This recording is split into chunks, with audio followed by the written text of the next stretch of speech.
Hey, YouTube Magic players and fans. It's your girl Ivy, and I'm here to share something really special. This is my collection that's specifically devoted to a certain Magic the Gathering artist, but he hasn't just done Magic the Gathering.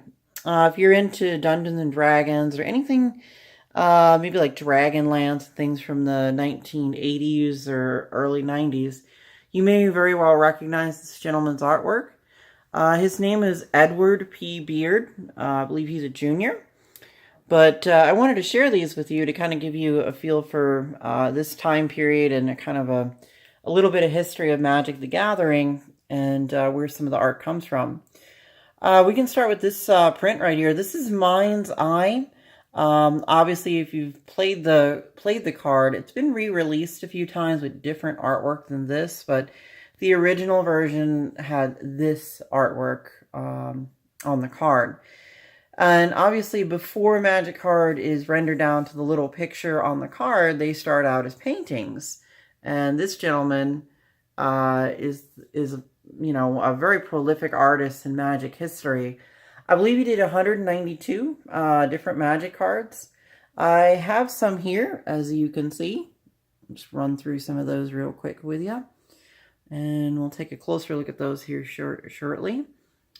But I did get to meet him. He comes around typically, I want to say once a year to this area through the Medieval Renaissance Festival that we have. It runs about a month or so, and I usually try to pick up something from him every time he's here or get him to sign some of my Magic cards. But he's a really nice gentleman, good to talk to, loves to share his stories about his art and working with wizards and all that good stuff, And as you can see, he's been very prolific. So if you have any TSR stuff or any Wizards products from the, I guess the early 90s to early 2000s, I believe, is when he stopped doing Magic. I think around 2004 or 3. You'll notice that you'll find a lot of his artwork on some of these cards. So let's sort of like scan through some of these real quick. A lot of these are just straight out of my collection. I've got quite a few Magic cards from just collecting them over the years since I was a lot younger. And I was, it was really a fun game that a lot of friends would play. And, a lot of times it was just guys playing it. But you know what? I really enjoyed playing it too. I thought it was a good thing that really it uses your mind, and I just most of the time I really loved the artwork on a lot of these, but sometimes it was just a lot of fun to just play Magic and hang out with your friends. And back then the cards, nobody really cared about how much they were worth. I mean, maybe some people did, but a lot of times you just played to have fun, and that was the original point.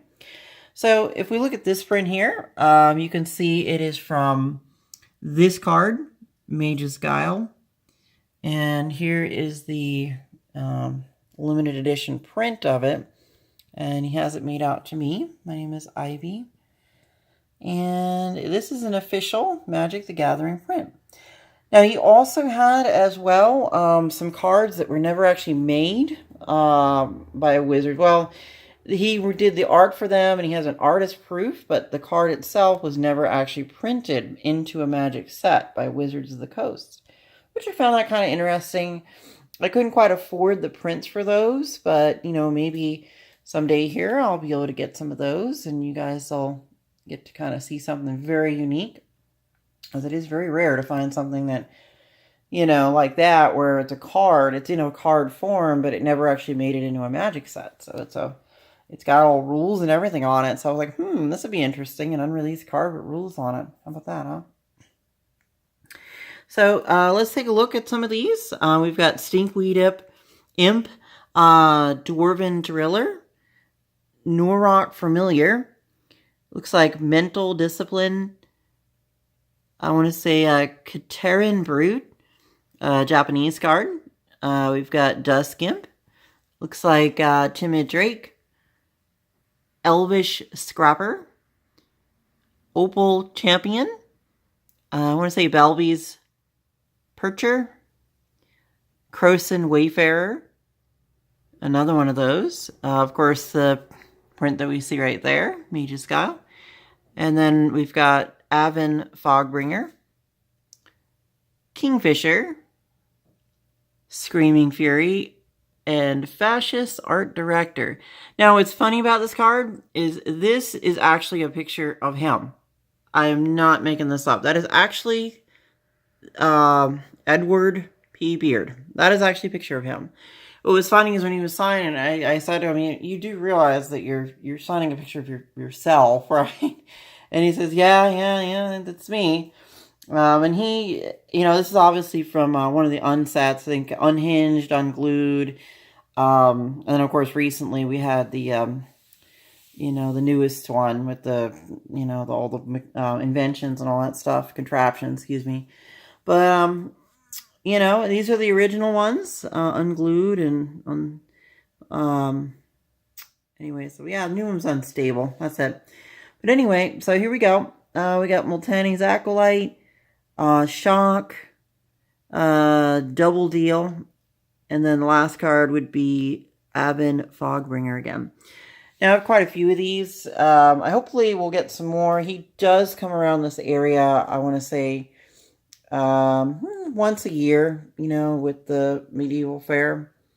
Now, these prints are not from Magic the Gathering specifically, but he does other art. And these probably have never, I don't think they've ever appeared in any specific, cover art for a book, for example, but you may have seen them maybe in Dragon Magazine if you have those old magazines from the 80s for Dungeons and Dragons. Back then, it's not like now where being a nerd's kind of cool. Back then, it was a whole different world. It was like if you watch Stranger Things, you kind of were a dork, honestly, if you were into Dungeons and Dragons or even Magic cards. I mean, nowadays, it's so mainstream and everybody wants to play the game. And honestly, when I was a kid, I was kind of dorky for doing it, but I thought it was fun. So why not do something that's not fun? It's just fascinating to me, though, like all the comic book movies.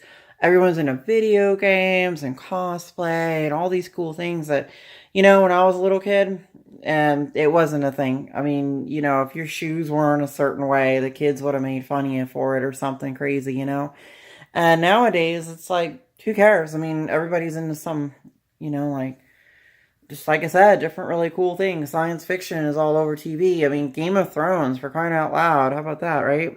We had a first episode of the last season. That'll be the end of an era.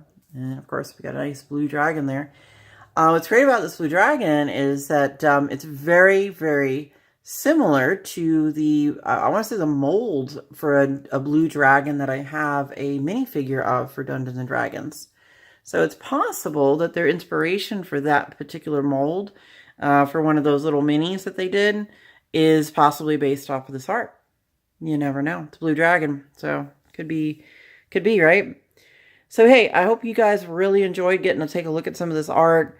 If you have any questions in the comments, you can ask them, or, just want to kind of comment on what's going on here, by all means. Subscribe to my channel, like my videos, and I'll keep doing more videos about my collection or Magic the Gathering and some cool stuff. Pretty soon I'll probably appear in a couple of these videos.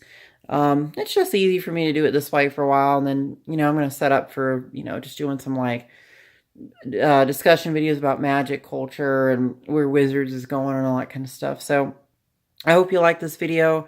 You guys have an epic and amazing day, and here comes War of the Spark. Hopefully, that'll be a good set, and we can start playing some Planeswalkers in Standard. Okay, Super Friends in Standard. Well, that'll be interesting, right? All right, you guys have a good one. Bye.